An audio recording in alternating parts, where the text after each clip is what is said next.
So I'm sure that by now most of you have heard of Meg Lanker-Simon, who I'm going to refer to as the Beeblebrox of feminism, who said to herself, no doubt before engaging on her latest campaign, that she's going to fight the good fight against injustice and the oppression of women, and fighting rape culture, so much so she's going to invent rape threats against herself, start a protest and a campaign to have it investigated, and then get herself arrested for the effort.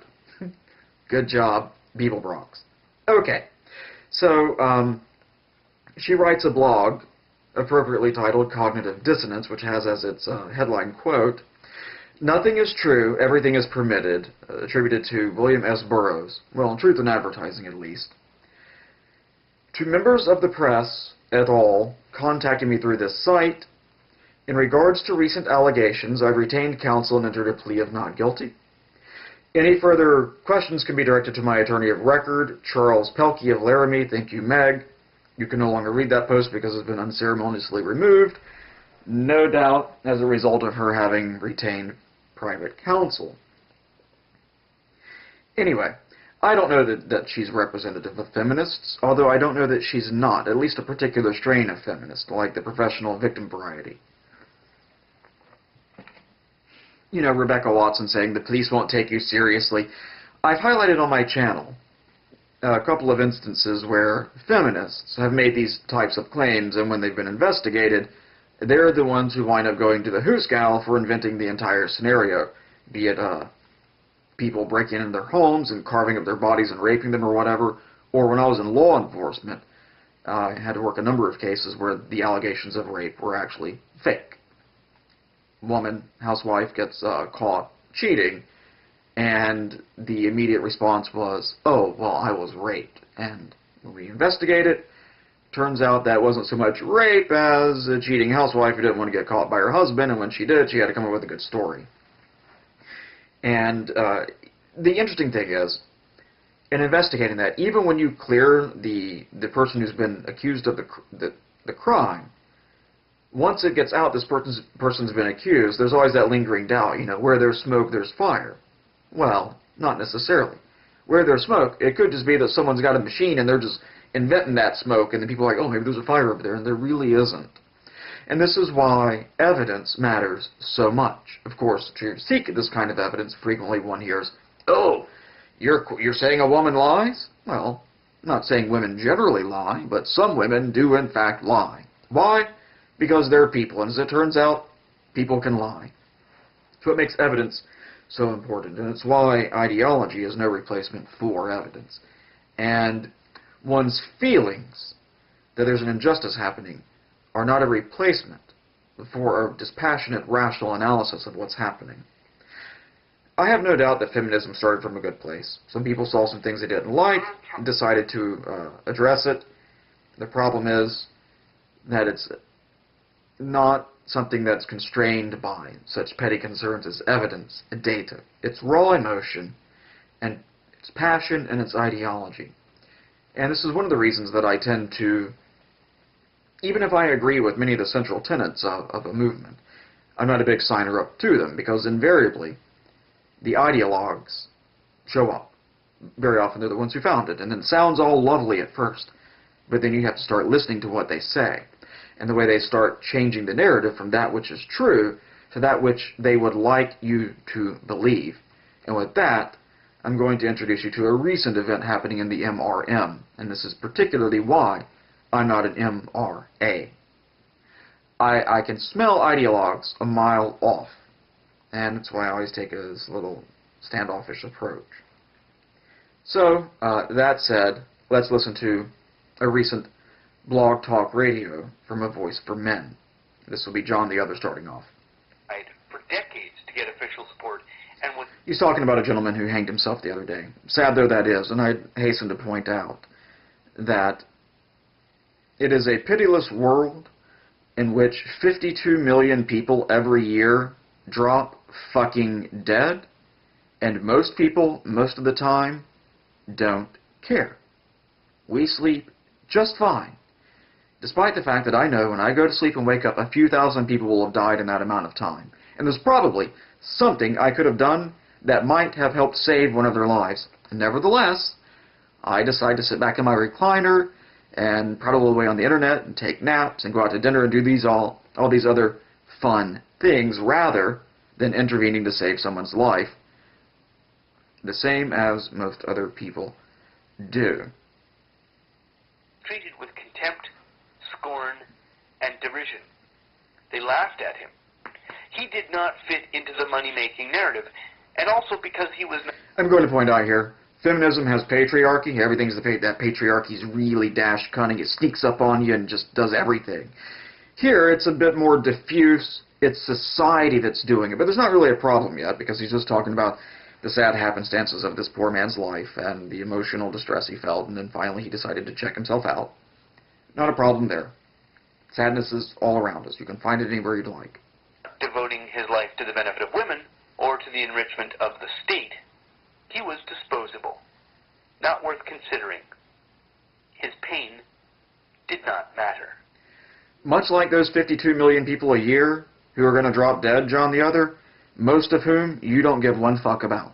Most of whom you won't bother to read anything about. Most of whom you won't raise a finger to help. I'm not saying you're a bad person. We all do this. No one has the emotional capacity to care about all these people.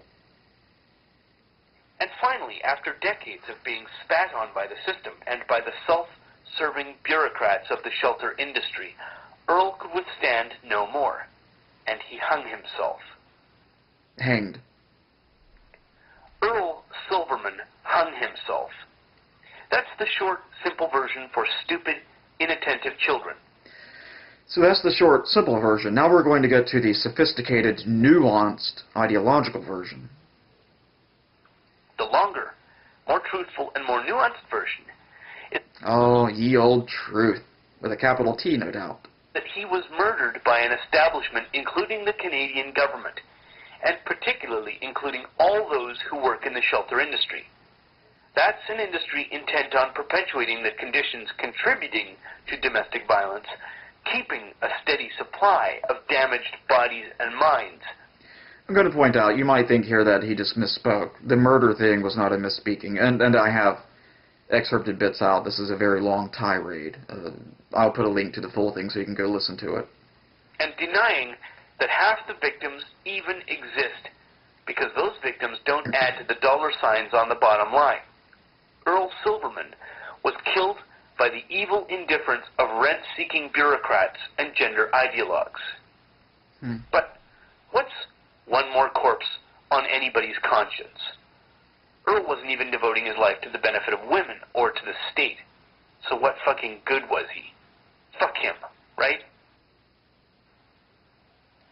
Let me repeat what I said a few seconds ago. Earl Silverman was murdered by the evil indifference of rent-seeking bureaucrats and gender ideologues. Now, for those evilly indifferent rent-seeking bureaucrats and Another way to say that is a man had a tortured life, didn't get what he wanted out of this world. Society wasn't bending to cater to his particular needs and his particular interest, and when he'd had enough of it, he decided to check himself out. And this, you claim, is murder by this diffuse group, who later on will be, some of whom will be called out by name, by the very charitable and generous Paul Elam. Let me add something. Oh, please do. Are coming for you. But by all means, go back to sleep for as long as you still can. He was murdered by the Canadian government.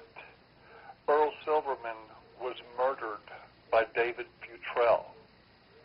Earl Silverman was murdered by Amanda Marcotte, by the Good Men Project, by the National Organization of Men Against Sexism. He was murdered by the American Men's Studies Association. He's a Canadian citizen who didn't get what he wanted financially from the Canadian government. Therefore, the American government murdered him. He was murdered by Vice President Joe Biden.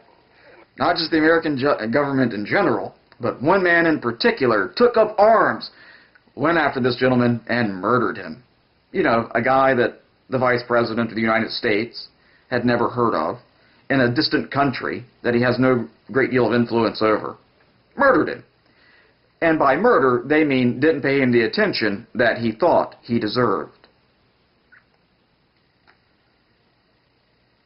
Violence Against Women Act. He was murdered by the everyday neglect and contempt that this society and these governments hold.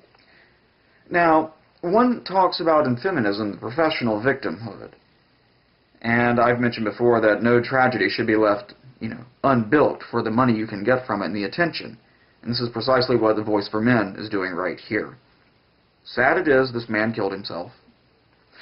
But it's not enough for them just to say this is sad, blah, blah, blah, blah, blah, talk about things, whatever. No, we have to spin a narrative and claim that this man was sought out and killed by other people, murdered. Murder is not a loose word. It has a very specific definition.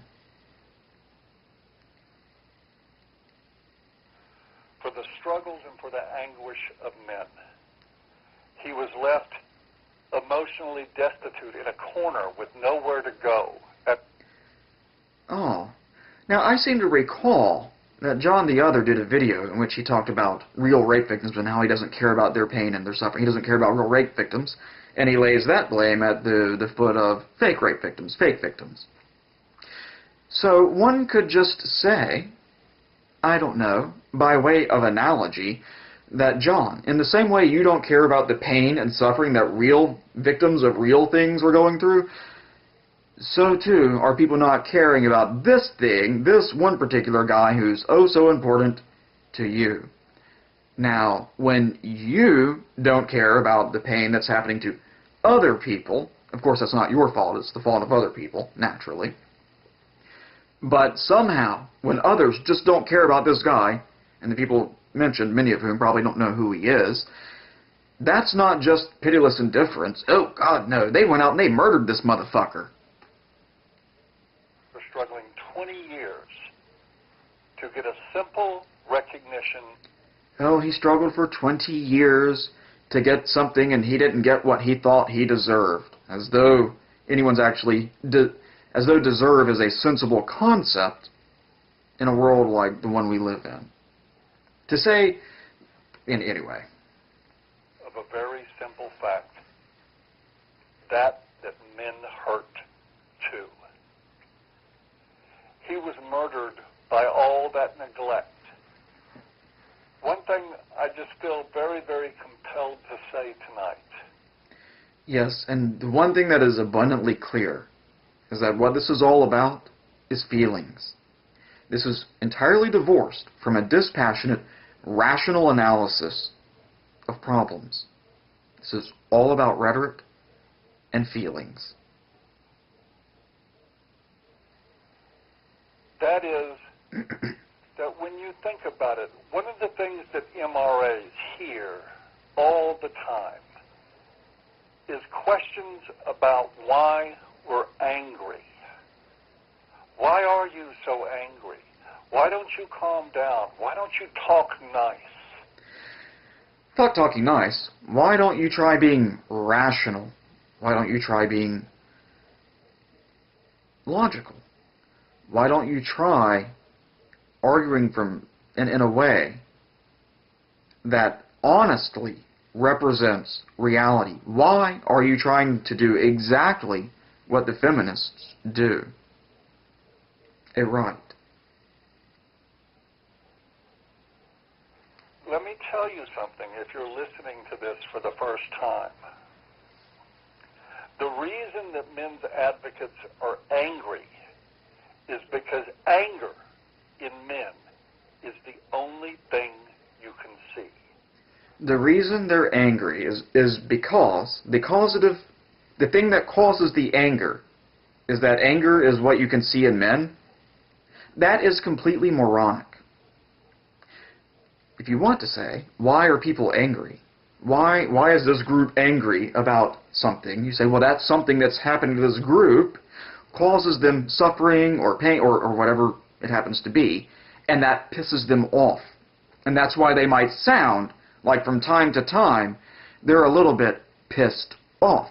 However, Paul, The fact that your panties are in a goddamned wad does not give you carte blanche, does not give you free license to ignore reality, to distort reality, to craft this chicanerous fucking narrative and start claiming that because people are indifferent to the suffering of some man who most people have never heard of, most people will never care to hear about him, that they thereby actually murdered that motherfucker. I'm sorry, rape culture, murder culture. Fuck you.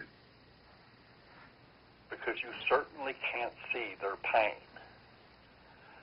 A good man is dead today. By his own choice.